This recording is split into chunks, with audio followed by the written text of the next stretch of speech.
Otep à tous, bien-aimés frères et sœurs, le contrat du siècle, ce que les Américains ont dénommé, ont appelé le contrat du siècle, entre la RDC et la Chine, rentre dans sa phase finale de mise en application. En fait, ce contrat, pourquoi je vous parle de ça? Pourquoi c'est très important? Là, en tout cas, Tshisekedi a joué le bon jeu. Parce que, qu'est-ce qui se passe? Les Américains avaient trouvé que c'était pas normal qu'un contrat comme celui-là puisse être donné à la Chine. Les Américains voulaient de ce contrat. Ce sont les Américains et les Européens qui ont demandé à Tshisekedi d'aller renégocier, d'aller plutôt annuler le contrat. Mais quand Tshisekedi arrive en Chine, je vous avais déjà expliqué ça, quand Tshisekedi arrive en Chine, les Chinois ont déjà investi une bonne partie de milliards, ça se chiffre en milliards de dollars. Alors, si Tshisekedi veut annuler le contrat, Tshisekedi doit leur remettre immédiatement l'argent qu'ils ont dépensé. Ce que les Américains n'ont pas donné à Tshisekedi parce qu'ils n'ont pas d'argent. Ce que les Européens, la France est parmi les pays les plus endettés d'Europe maintenant, ils n'ont pas l'argent pour donner. Ils ont l'argent pour aller faire la guerre, mais ils se disent que Tshisekedi va aller négocier, il va annuler au nom de la souveraineté de l'État et puis bon, il s'impose. Non, c'est pas comme ça dans le business. Dans le business, surtout avec les Chinois, ils sont radicaux aussi. Ils ne rigolent pas. Donc Tshisekedi, ne pouvant pas annuler le contrat, il a été obligé de renégocier au profit du Congo. Parce que ce contrat, les Chinois qui avaient misé sur 3,5 milliards de dollars pour investir dans les infrastructures routières, eh bien, ils ont doublé la mise. Au lieu de 3,5, c'est maintenant 7 milliards de dollars américains que les Chinois vont mettre en œuvre pour construire plus de 5000 km de routes. Donc, c'est vraiment avantageux pour le Congo. Et ça ne plaît pas aux Occidentaux. C'est pour ça que vous voyez ce qui est en train de se passer là. La recrudescence de la violence, des attaques du Rwanda. C'est pour ça que vous avez vu que l'Ouganda est rentré, le Kenya envoie ses soldats. Pratiquement tous les militaires de l'EAC qui étaient venus, qui ont échoué, qui ont été virés par la population ou par le président à la demande de la population, eh bien, ce qui se passe, c'est qu'ils reviennent maintenant autrement et ils s'imposent à Tshisekedi. Vous voyez, c'est à cause de ce contrat-là. Le plus grand contrat, c'est celui-là. On appelle ça le contrat du siècle. L'autre avantage pour le Congo, c'est que le Congo qui n'était pas dans le capital de cette entreprise va avoir une part qui sera pratiquement doublée, de 20 à 40%. Eh oui, donc l'entreprise qui va gérer ces matières premières appartiendra à 40% au Congo, ce qui est là aussi un avantage. Donc, il faut saluer ces avantages-là, ces avancées pour le Congo.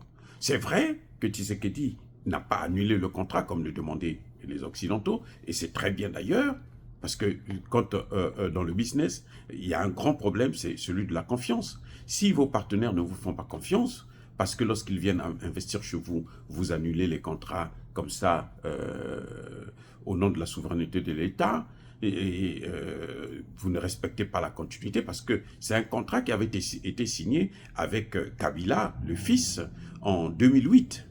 Vous voyez, donc ça fait vraiment très longtemps que c'est 15 ans après que maintenant Tshisekedi vient renouveler les choses, renégocier les choses.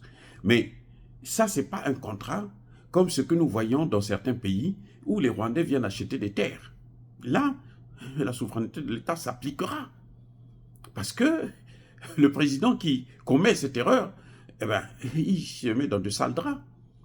Même s'il a l'armée avec lui, même si ses enfants vont hériter de l'armée que lui, il a formée, croyez-moi, puisque les Rwandais vont venir pour faire la guerre, ils vont venir pour prendre ce qui appartient aux Congolais, ou aux Gabonais, aux Camerounais et autres, eh bien, qu'est-ce qui va se passer? Le président qui viendra, le prochain président du Congo, c'est celui qui va annuler ces contrats.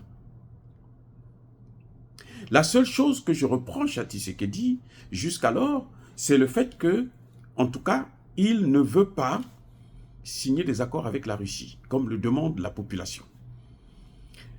Tous les Congolais étaient très contents, satisfaits, quand ils ont entendu parler de la remise sur la table de négociation des accords que la Russie avait donné son avis pour la signature de cet accord.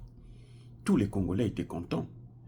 Et malheureusement, Tshisekedi a déçu, encore une fois de plus, les Congolais. Il a peut-être de bonnes raisons, mais en tout cas, je pense que son ministre de la Communication payera le prix de cette erreur, parce que Tshisekedi n'était pas obligé d'annoncer que le contrat là, il n'a pas été négocié. Il n'était pas obligé. Pourquoi il va se justifier? Pourquoi il va se justifier devant la Belgique? Est-ce que Tshisekedi est redevable à la Belgique ou aux États-Unis? Non. Tshisekedi est redevable aux Congolais, aux Africains, au sens large du terme. Mais il n'est pas redevable aux Européens, aux Belges, aux Américains. Quand les Européens sont allés signer des accords avec Kagame pour exploiter les matières premières qui viennent du Congo, ils n'ont pas demandé l'avis de Tshisekedi. Alors Tshisekedi peut aller négocier aussi des armes pour faire la guerre contre ceux qui viennent piller ces matières premières, et il n'a pas besoin de demander l'ordre, l'autorisation de qui que ce soit. Le ministre des Affaires étrangères du Nigeria venait de le démontrer. Il a précisé à Poutine que nous ne sommes pas là à céder aux pressions des Occidentaux. Tshisekedi aussi ne doit pas céder aux pressions des Occidentaux. Il ne veut pas négocier, oui, c'est bien, mais quand tu ne veux pas négocier, tu dois avoir une alternative. C'est-à-dire, tu dois savoir que la guerre va continuer, alors il faut que tu te prépares pour mener cette guerre.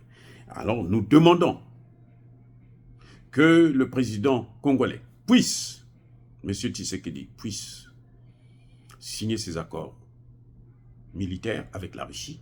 2, qu'il puisse mobiliser encore plus de jeunes, former chaque année au moins 100 000 Congolais. Chaque année, ou tous les 6 mois, 100 000 Congolais devraient sortir pour mener la guerre, pour protéger et sauver le Congo.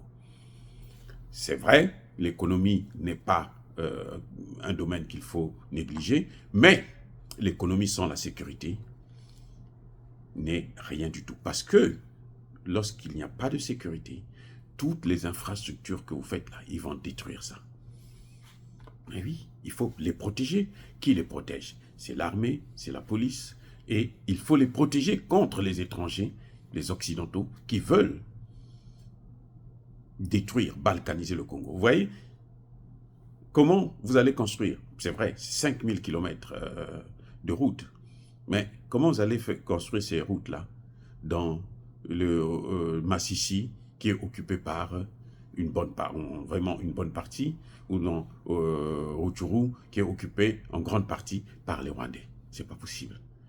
Donc la sécurité reste une priorité des priorités au Congo démocratique avant le développement économique. Voilà. Alors, on peut rester affamé, mais au moins on est en sécurité. Parce que si on a un ventre plein et qu'un étranger peut venir vous tuer, ça n'a aucun sens. Alors, dire cela, c'est inciter à la haine ou à la violence, non. Encore une fois de plus, bien aimés frères et sœurs, je persiste et je signe. Soyez bénis, soyez abondamment bénis.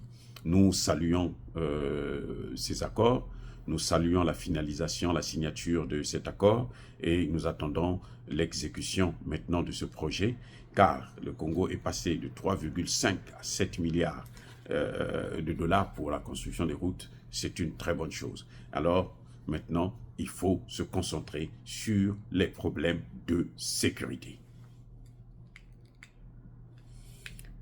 Encore une fois de plus, soyez bénis, abondamment bénis par le Dieu des Kémites et par nos ancêtres angélisés. Mais que tous ceux qui persécutent le continent africain le pillent et le déstabilisent, qu'ils soient noirs, blancs, chinois, arabes, juifs, indiens ou qui qu'ils soient punis, maudits, foudroyés, neutralisés, écrasés, effacés par le Dieu des Kémites et par nos ancêtres angélisés. Vive l'Afrique éternelle, j'ai dit et j'assume.